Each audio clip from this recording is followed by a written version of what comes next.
welcome. Thank you for participating. And Thank you. yeah, why don't we start? If you can tell me when and where you were born and where you grew up. Okay, I was born in Elizabeth City Mhm. and actually in a rural area called Weeksville, North Carolina. I was born in 1956, Mhm. and it was wonderful growing up in a rural area. We call it the country. Yeah. So we had fresh vegetables, and there were farm animals. My mother and father had 8 children. Oh, Okay. wow. So I always would tell people that my mother had 8 children in 10 years. Can you believe that? So my oldest sister and I are 10 years apart. Oh, wow. I knew there were 8 kids in the family. I had no idea they were all that close together. Did y'all argue a lot or did you get along or how did that all work? Well, my being the baby, being the youngest, I Yeah. remember some things. I don't remember a lot of things. I think we all had a lot of challenges growing up. A lot of things happened. I think something happened to everyone, like accidents. So Oh, I was shot with a bow and arrow, an arrow here. It was an accident. So oh it my, was so close to my eye. And I believe I may have been 2 years old. But what I remember is my mother taking the bow and arrow at her thigh. That's what I remember. well, Can you you broke up imagine? there. She took the bow and arrow and did what? She just broke it across her thigh. That's the only thing I remember. I don't remember blood, pain, or anything, but I remember her breaking the bow and arrow across her thigh. Oh my God. I guess So growing nobody, up in the country, yeah. yeah, nobody played with a bow and arrow after that, I'm guessing. Oh no. So when you were growing up, you grew up in a really rural area. Did you, can you tell me a little bit about like what the school was like, what the neighbors, however far away they may have been, what that community was like when you were growing up? Yeah, the houses were quite far away, and actually, from the time I was 4 until age 16, I lived with my aunt and grandmother. So they partially raised me. Yeah. They wanted to help my mother out, having all of those children. And she worked in people's homes to take care of 8 children because by the time I was 2 years old, my father moved away to New Oh, York. mm-hmm. Yeah, he moved away to work there. And actually, it wasn't just to work there. He decided to just move away. But he did say when we were older that he didn't leave us. So I never held that against him. But anyway, long story short, my mother had to take care of 8 children from the time I was 2 alone, and she worked in people's homes to take care of us, and that was very hard. And she would walk from the country to the city, and there were not too many cars to give her a ride, so many times she would have to just walk that distance to go to work. So it was really hard for my mother, but she stood by 8 children, and Department of Social Services suggested that she put us in different homes. And that's when she collapsed. Just the idea of putting her children in different foster homes. So that never happened. She took care of 8 children. And by God's grace, we're all doing well. We were able to get college education, and which is what she wasn't able to do, get an education. She only reached to the 8th grade, Mm-hmm. and she cried to go to school. And so when I see young people crying because they have to go to school, I like, in those days, people couldn't go to school sometimes, but she was able to send all of us to school to get a college education. That's amazing. That's really amazing. And I know you cared for her for many years. Um, Yeah, she was diagnosed with Alzheimer's disease, and she actually lived with it for almost 20 years. And the last 10 years she lived with me, I took care of her in our home. She actually passed away a day before Mother's Day, just this past Mother's Day. So she was a really special mother, taking care of 8 children. She loved the Lord, she loved people, and she loved her children. Oh, yeah, that's amazing. She sounds like a very, very strong woman. So Yeah. you had a good upbringing, which is nice. Did she ever talk with you about race? Okay, in her case, in fact, in my family, I'm thinking of elderly relatives, my aunt and grandmother that I lived with, and everybody that I was around who were grown-ups. They never mentioned anything about race. And in retrospect, when I look at some of the situations, I think it was race related, but I didn't know at that time. They never said anything negative about the white race or any other race. Never did they do that. So that is what I really appreciate about my family. Um, what I remember as a child, now we didn't go out to eat often. In fact, I remember in a whole year going out to eat once at a Hardee's. Can you imagine that now? Some people Oh, are with going out. children, are you kidding? You can't afford to go out to eat. We didn't have many fast food restaurants. Yeah. Growing up, I remember Hardee's. That was the only one I remember. And we just cooked food at home. But I remember there was one restaurant, and we would go on the side, okay, to get the hot dog. I never thought anything of it, but as I grew up, we probably were not allowed to go inside. But my aunt never said anything. She never complained. She never. So they may have had experiences, but we just didn't know about it. Right, right. Do you feel like you were sheltered in that way? I mean, it sounds like you're grateful that you didn't have to have that sort of direct exposure. Yeah, I'm grateful in that I believe that they just didn't hold grudges, and they just didn't have hate, Hmm. and whatever may have happened, they just forgave, and that's what I really appreciate. Yeah, that's amazing. Mm. Um, well, how are you coping with all of the things that are happening today? The pandemic, the social unrest, the protests, and everything. How are you sort of managing with everything? Yeah, with the social unrest, it's just heartbreaking to me because just like I said, my mother, we have such a loving family. We love people, and I just hate to see things happening to people on either side, whether it's white or black or whatever. I just, I have to be informed, but sometimes it's just hard to just look at these things on television.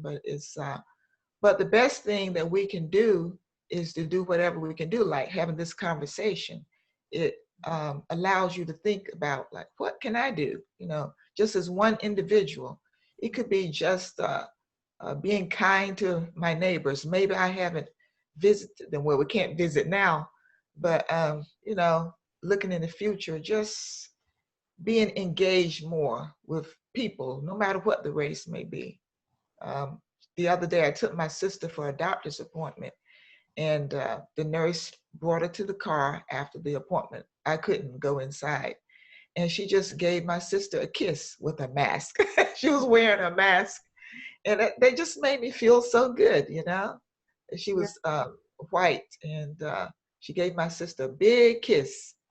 So things like that. Um, Not being able to hug now is really, I really feel bad about that. I've never been a big hugger. So now whenever we can hug again, I'm going to hug everybody. I miss hugs very much. I am a big hugger, so yeah. It's The and it's reason why I've never been a big hugger because I second guess. Man, I said maybe they don't want to hug me. But now I don't care. I'm gonna hug everybody when Corona goes away. that's hilarious. I love it. Well, so I know you have children. I met your very handsome son last time I was there. He's so cute. Um, Thank you. have you? have you or your husband, and I know your husband's from Ghana, so there may be some other discussions you want to have around that.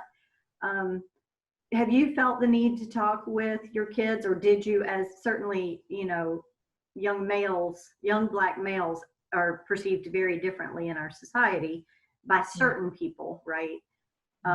Did you ever feel the need to talk with him or your other children about that? Uh, well, I believe we've lived by example, and they know that we have friends, we have white friends, lots of them, Mhm. and people of all races, and the way they're brought up, they have friends, different races, so I know that's not an issue. But my concern is that my son going out to jog, and that's so unfortunate that I Yes. have to tell him, okay, be careful, come in before it's dark. Yeah. So that's the only thing. But really having to sit down to talk to them about racial things, they just know that we just love people, love everybody, and we have friends of all races. Right. I think it's hard because I do too. My family does too, and we have a blended family with different races. Mhm. And so it's really hard to watch what's going on because I can't comprehend racism. Like, I don't understand it. I don't understand. I don't even Yeah. know how to put it into words. Mhm. So I don't know. It's very hard. It's very emotional. Yeah, Um, it's unfortunate. I think in many cases is how the person was brought up, what they heard as a child, and mhm. that has been instilled in them. And it could be that there are some who experience that, but they're still not racist because even though they may have heard things growing up against another race, but maybe they have overcome that. Yeah, I think some people don't really think about it. They're taught something. They grow up in an environment and they don't think beyond that. Maybe. I mean, I think about my upbringing, and I grew up in South Carolina, and my parents were always saying, there's no difference. Don't treat people differently. But there was a time when my sister dated a Black guy and my parents got upset, and we had a very intense conversation, an argument really, where I called them hypocrites. And Mm, it turned into a very deep discussion. right. And I learned a lot about their upbringing.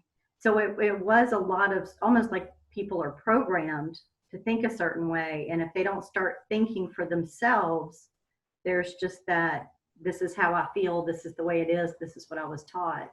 Hmm. But Hmm. I still don't understand it. Yeah, it's a mystery. It is. Yeah. It Mm. is. Now, pertaining to my husband, who's from Ghana, West Africa, race is, like you said, that's something that, well, from his standpoint, he doesn't really understand it because you don't see racism per se. There may be what you call tribalism. Okay, they have different tribes, and um, maybe it's not as severe. He would have to explain that as severe as racism. But as far as race, oh, when you go to Ghana, oh, they would just treat you like a queen. Oh. Oh, yes. And people from uh, other places, that's how they consider me, being from America, they treat me really special. I mean, that's the best vacation I've ever had going to Ghana. So they're known for their hospitality in Ghana. They're really known for their hospitality, and they love it, love it, love it. They don't expect anything in return. They're just going to treat you special. So, That's beautiful. They just enjoy giving, or like yes. giving to people, making people feel welcome. Mhm. Wow, wouldn't Yeah. it be nice if our country was that way? Yeah, I think we have to set the example. Maybe if they could see that, experience that somehow. Maybe not everybody could go to that country, but somehow if we could bring videos of that, just to educate people so that Right. they see it doesn't have to be that way. Yeah. Yeah, that would be good. Do you have any videos from your visit? Yes, actually I do. Cool. Well, we'll have to take a look at those. Can we talk a little bit about COVID and how that's impacted you personally and your family, or just your sort of everyday, or has it? Like I was saying, you're not being able to give hugs and um, not having that social interaction as before. And what technology helps, even by having a Zoom visit like this, the Yeah. Zoom conversation, it's almost as though you're right here. And my mother was in hospice, under hospice care, okay, the last days of her life, and they couldn't come. Normally, hospice is there, every day they're there with you to support, but we had to do Zoom visits. But that helped, that social interaction. So I can see how we really need social interactions. So I've learned from that. So in the future, we're going to make sure we have a lot of social interacting. It really helps the brain, helps the mind. Yeah. It helps us emotionally for sure. I know it does me. I can be feeling really sad before coming into work, and then I have a Zoom call. I'm like, yay, somebody I Yeah. know that I'm talking to. It just lifts my spirits. So, Yeah. Uh, so while we have a few minutes together, I'm going to also ask you about your creativity and what you've been doing, and how you've mentioned several times getting back in touch with your creativity. So tell me a little bit about what's going on there. It's because of being locked down that I'm able to do more. I've had this project for months, to do decorative pillows and just to use all of this fabric that I have to make accent pillows and other things, throws. So because of COVID-19, I've been locked down, and I have more time to do all those things. And what I discovered is that probably many people are always ripping and running. But Mm-hmm. sometimes we need to settle down, we need to calm down, we need to rest and take time to exhale. And that's what has happened to me. And when we go back to normal, hopefully very soon, I'm going to try to continue that, to stay home more.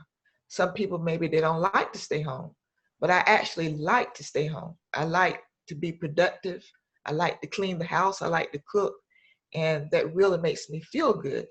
So that's the positive thing that has resulted from COVID-19 in my case. Yeah. Are there any messages or lessons that you've learned through COVID or through these experiences that we've been watching on television? Anything that you want to share with someone who may be watching this? Yeah, what I believe in the biblical principle of turn the other cheek. Okay. It doesn't mean that you go down the street and somebody knocks you out and you say, hey, come on, knock me out again. No, but forgive, don't retaliate.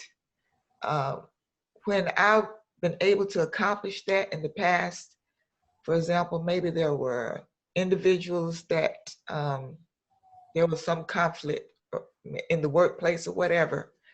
And when I actually lived that, turned the other cheek, now those very individuals now love on me. They give me a hug when they see me. And you see what happens as a result of turning the other cheek. No retaliation. I just love that principle. That's beautiful. Is there anything else you want to add that we haven't talked about? Um, I think it's very important for everybody to do something with regards to this unrest, to do something positive. With social media, we can reach a lot of people, but to share a positive message, about how we can, hold hands together when COVID-19 goes away, and we are all one, and just keep that in mind. Race doesn't matter. I mean, just the color of your skin, the texture of your hair, whatever, you know, we bleed the same blood, you know. Yeah. So just be intentional about loving everyone. That's beautiful. Very well said. Thank you, Dora, very much for participating in our stories today for a better tomorrow. And Thank you so much for the opportunity. yes, I will talk with you soon. Okay. All right, bye. Bye-bye.